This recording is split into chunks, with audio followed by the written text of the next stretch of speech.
So you've written about social media companies and how they monetize rage. Is there any way that they could be incentivized to stop this? One way that I think about it is like, did corporations all throughout the last century until the 70s have any incentive to stop like poisoning rivers and dumping their waste all over the place? They didn't. It's like cheaper to be shitty, right? Like it is in their financial best interest to just keep poisoning the river until someone makes them stop, which we could. But like, you know, it's in their best interest for us to feel bad, right? Like you never hear someone being like, I had an amazing day. I just sat and I scrolled for 6 hours, right? Like it's like, you only do that when you only scroll that long when you feel bad. And when you do that, when you scroll for that long, you feel even worse. And then you do it more. And that cycle is the primary way. It's like cocaine. It is like cocaine. Except less fun. Right. I was chasing that first one. It's just not going to come back to you. Yeah, exactly. But it's interesting because I see stories pop up that give me outrage. Right. And I realize that they're designed to do it. Like, it took me a second. A friend of mine who leans a little right texted me this story about how the LGBT community wants to ban natural woman. You know, you make me feel like I'm a natural woman by Aretha Franklin. And I did like 2 clicks of research, and of course it was from a parody account. Right. But picked up from papers, and then the parody account even said afterwards, like, nobody called us for a comment. Right. Right. And then no one checked the about page on the website. Yeah. And then on the left, you know, I read an article about the Missouri Senate making women senators, they couldn't wear sleeveless shirts. And I was about to go apeshit. And then I went, oh, but the men have to wear ties and suits. It's just a dress code. But it was designed to make me go bananas, and it did. Right. I mean, everything, like if you are on a social media platform that what you see is governed by an algorithm, which is basically all the major ones, it's all designed to make you feel like the best person possible and that everyone else is a dumb piece of shit. Like that is what gets us to spend as much time on there as possible. Yeah, I used to call that righteousness porn. Yeah. Yeah. Yeah, and then you realize you don't actually want to see these male lawmakers wearing tank tops anyway. You don't want to see maybe we don't want to see anyone's upper arms, you know? I just want to be able to say, point to someone as wrong and me as right. Right. And then you get off on it. And it's also like there's so many things to actually be mad about, and a lot of the stuff that's, you know, it's like some celebrity said something dumb. It's like, do we care? Does this matter? I think one of the things that drives me personally nuts about all of it is that there's no sense of scale. It's like everything is presented as equally and maximally enraging when actually there are some things that matter a lot. Most things matter very little or nothing at all. And we're taught that, you know, we should all be as mad as possible about all of it all the time, right? Well, yeah. I mean, like you went off Twitter a few years ago. Congratulations. Thank you so much. Thank you. I'm so much. I thought it would turn me into like a genius and like a great happy person, and it, you know, just I'm wasting just a little less time. Right. Yeah. But I mean, like I definitely I'm kind of exit only on there now, and is that right? I just will post stuff I need to post for show dates or something, but that has made my life definitely a little bit. You realize that Twitter is not the world. Right. And I mean, I got off because, like, I don't know if you had this experience, but it was like as soon as the pandemic started, you know, and my life shrank to, you know, one room and a weekly trip to the grocery store, and the internet ballooned to fill the rest of my existence. And I was like, this sucks, you know? Like, the internet is never supposed to be bigger than your life. And when the pandemic made it bigger than actual physical life, I was like, I gotta get out of here. Twitter is such a cesspool now. It's so negative. Is there any way to unravel this?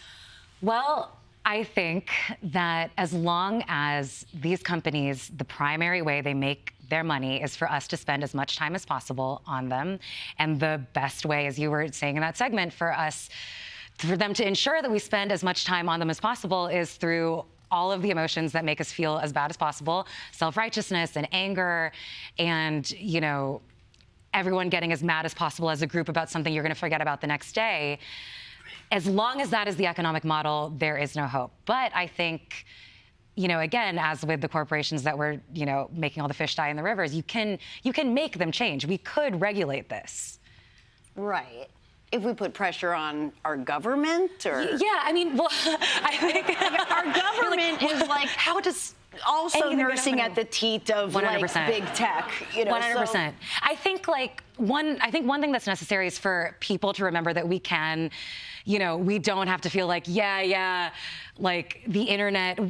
We all feel insane on the internet. We all feel so bad all the time, and that's just the way it is, right? I think that we are capable of getting as mad about this as people did in the environmental movement in the 70s, right? Like we are capable of generating pressure and putting it on lawmakers. And there are things like you could end automated recommendations, right? Automated recommendations are the reasons that, a mom of 2 in Cleveland, starts looking up smoothie recipes for her 2-year-old and ends up believing that Wayfair is shipping, like orphans in their things. And, designed to radicalize. Exactly, right. And so much of that is automated recommendations, because that, and people have been recommending for years for that, simply ending those are one of the biggest reasons that the internet has gotten so much worse, so much less fun, so much less surprising, is because these companies just identify the kind of person you are and then funnel you towards, whatever the worst version of that person is. YouTube is bizarre. One time I made the mistake of going like, what is this globalization, like globalists? What do they mean by globalists? Yeah. And I became an anti-Semite within like 15 minutes. Yeah, it's amazing how well it works. And there are things like, you could end legal immunity for these companies if violence is caused by something that was generated on these platforms. The worse that actual offline life is, the more people spend on the internet, right? And we just have really done very little in terms of public policy to make actual life better for people, right? To give people more money and more freedom, and to give people free public spaces to hang out, so it's not like the only place they hang out is the internet.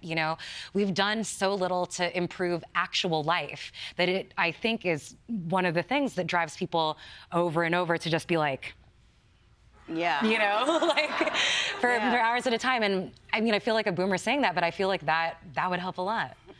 Well, also it's like, I feel like social media originally was designed, or its intention was to connect, right? To connect people. But instead, I think it's kind of put us in silos, and it's given us this existential, like, do I exist? Even on selfies, I feel like are just a constant question of, do I exist? I exist, right? Right.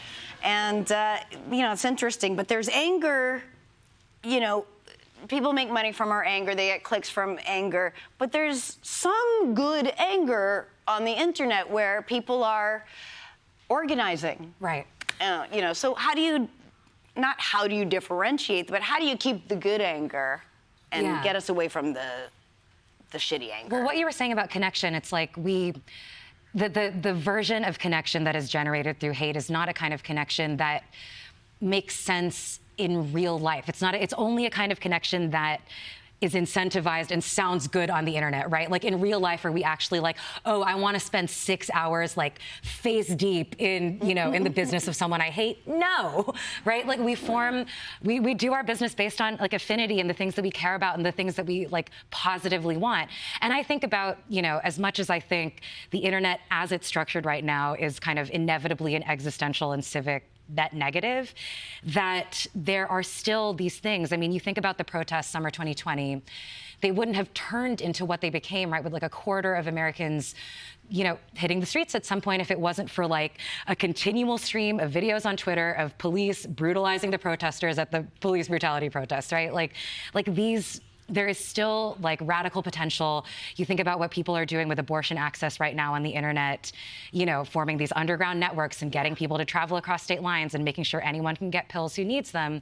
I try to remember that, we still can and will try to be human on, within a mechanism that wants us to be less so. Yeah. And we can keep doing it. Well, it's like the Wild West, but the leaders are billionaires. And I mean, everything, I feel like every single thing, every conversation I've had here, I feel like boils down to Citizens United, because as long as people can line politicians' pockets, they're buying policy, and our votes don't, I mean, your vote counts, and you can definitely vote. And our votes just simply don't count. Yeah, exactly. But it's very frustrating. It's clearly not right. Like, but of course they name it Citizens United. It sounds beautiful. Let's hold for the siren. No, I'm just kidding. I wanted to show that I'm in show business and I know how things work. Well, yeah, and I think part of it, I mean, we see this pushback now, right? Like, there is a fomenting sort of pushback and a dissatisfaction. And, the hope is that it bubbles over into actual pressure on lawmakers to do something. But, for a long time, we accepted the general model of Silicon Valley, the move fast, break things, sort of move faster than regulation could ever get you. We accepted that as like, oh, that's amazing. We could, that'll result in us pressing a button and getting a car at our doorstep and any kind of food we want. Like we for a really long time accepted the conveniences that the internet economy provides us. We're such little sluts for convenience. And then they just snap those little handcuffs of anger around us, and here we are. Yeah, you go like, iPhones are made by child labor.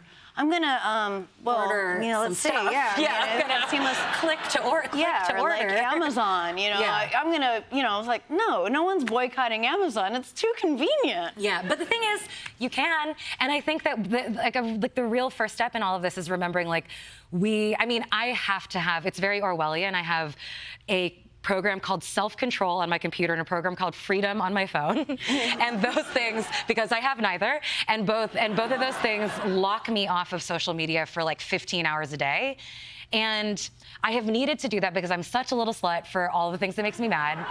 And it does work. Like, you can just refuse to participate in little bits until maybe suddenly your life has changed a little. And I would recommend, it's worth a try. Yeah, definitely. Yeah. I mean, they say, like, of course nobody can sleep because you're on your phones. You've got to turn the screens off. And I'm like, yeah, but also no. But I prefer to drop my phone on my forehead. That's exactly what I do. 7 times a night. This is when I go to sleep.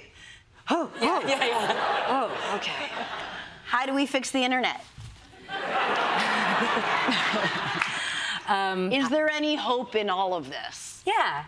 I think in regulation, and I think in public pushback, and I think in all of us spending less time on our phone, whether that means refusing convenience, certain things that are convenience. I think it means, I think all of these things are possible, but we have to maybe accept that in order to resist social media, in order to resist the constant surveillance that's hitting us on our phone, that all of these companies are like tracking and reselling to other companies to make money off of everything we do, we have to maybe refuse a little bit of the cheap pleasure and the convenience that the phone gives us. But I think we can.